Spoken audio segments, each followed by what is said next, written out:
Madame, mademoiselle, monsieur, bonsoir, bienvenue à tous sur Angers 7 pour ce journal qui sera bien évidemment très largement consacré à l'incendie qui a détruit ce week-end une partie du logis royal du château d'Angers qui se trouve juste derrière moi. Le sinistre s'est déclaré samedi en milieu d'après-midi. Je vous invite à découvrir ce reportage réalisé par Charlotte Blanchet qui va nous permettre de revivre ces événements qui ont suscité une vive émotion parmi les Angevins. Les pièces de charpente qui sont totalement calcinées et les ardoises qui ont glissé ici sur cette... C'est la consternation dimanche matin au château d'Angers. La charpente du logis royal, un bâtiment construit au XVe siècle par Louis Ier d'Anjou, a été totalement détruite par l'incendie. 450 mètres carrés de toiture ravagée. Le feu a pris la veille, vers 15 h, dans une salle de réunion fermée au public située dans les combles du château. Un feu dit sournois qui s'est développé entre la toiture et le lambris intérieur de ce logis royal. Les équipes du château ont tout de même eu le temps de mettre à l'abri les trésors de la cathédrale, les tapisseries et les meubles exposés dans les lieux. C'est la première chose qu'on a fait, on les a sauvés avec un pompier. J'ai été prévenu immédiatement évidemment, donc je suis monté avec un pompier. On a décroché les 7 tapisseries du 13e, 16e, 17e et 18e siècle. On a sauvé l'ensemble des œuvres. Évidemment, vous voyez, c'est dramatique ce qui se passe quand même, parce que tout ce qui est du bâti, le bâti souffre beaucoup apparemment. Je suis profondément malheureux. C'est la catastrophe.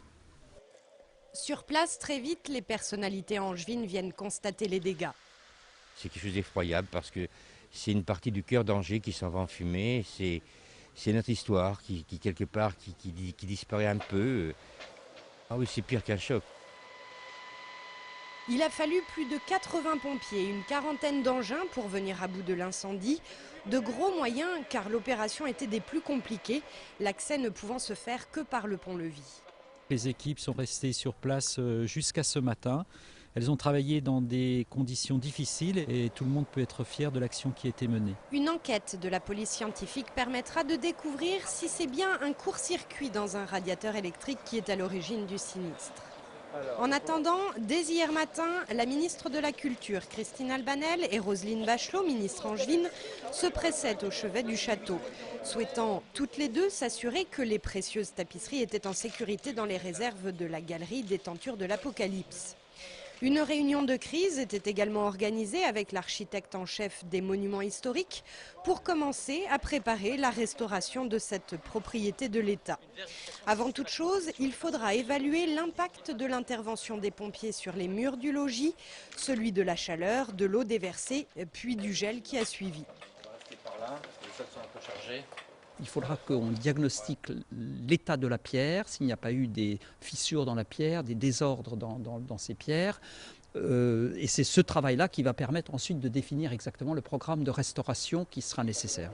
La charpente du bâtiment, qui elle avait été reconstruite dans les années 1950 après les bombardements de la Seconde Guerre mondiale, sera relativement facile à remplacer. Et devant les décombres, dès dimanche, la ministre a promis de consacrer à la restauration du château une partie des 100 millions d'euros qui viennent d'être débloqués par l'État pour la restauration de son patrimoine. Ce que je peux vous dire, c'est que tout va être engagé très très vite et qu'on espère, on espère bien que les travaux vont se dérouler vraiment maintenant, dès 2009. Et j'espère qu'à la fin de 2009, nous serons déjà très, très avancés dans le chantier. Au moins 2 millions d'euros devraient être nécessaires à ces travaux. Ce sont des gros travaux, mais bon, c'est l'identité de la ville. Donc je crois que là, il ne faut absolument pas hésiter. Pas d'hésitation non plus concernant les manifestations liées aux 600 ans du roi René à la fin du mois. Elles auront lieu, comme prévu, sans doute avec une émotion supplémentaire. Et puis pour compléter ce reportage, notez que les opérations de nettoyage se sont poursuivies ce lundi grâce notamment à des agents de la ville et des militaires de l'ESAG, l'école supérieure et d'application du génie, qui sont venus apporter leur concours. Il a fallu par ailleurs procéder à un inventaire du mobilier abîmé et de tout ce qui a pu être récupéré dans les divers bureaux. Notez également que dans les jours à venir, des techniciens vont mettre en place un dispositif de protection sur le bâtiment touché par cet incendie. Toujours dans cette actualité liée au château, retenez que Girard Sieslik, l'administrateur de ce monument, a annoncé cet après-midi que le site serait de nouveau ouvert au public à partir de 14 h demain après-midi. Gérard Cieslik, qui sera d'ailleurs en fin de semaine l'invité exceptionnel du magazine C'est-à-dire, qui sera diffusé sur notre antenne. Outre cet incendie et ses conséquences, nous évoquerons également avec lui les préparatifs du 600e anniversaire de la naissance du roi René qui se poursuivent, comme la mise en place de cette passerelle à l'entrée ouest du château. Cette passerelle est arrivée ce lundi par la route. Elle sera installée demain matin à l'aide d'une grue. Je vous propose maintenant de nous intéresser aux autres faits marquants de l'actualité angevine.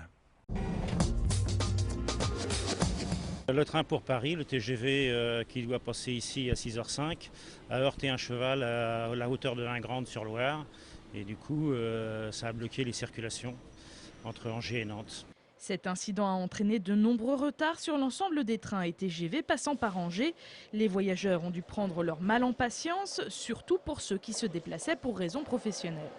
On va être obligé de s'adapter, hein. C'est gênant, oui, parce que je devais rencontrer un directeur cet après-midi, alors j'espère que malgré tout ça va se faire. Je vais travailler à Paris et j'espère que le train n'aura pas trop de retard, sinon moi ça me fait arriver en retard à mon travail. C'est-à-dire que mes collègues vont supporter le retard et ainsi de suite, quoi. L'incident peut paraître étonnant et pourtant il arrive régulièrement qu'un cheval, une vache, un chevreuil ou un sanglier heurte un train.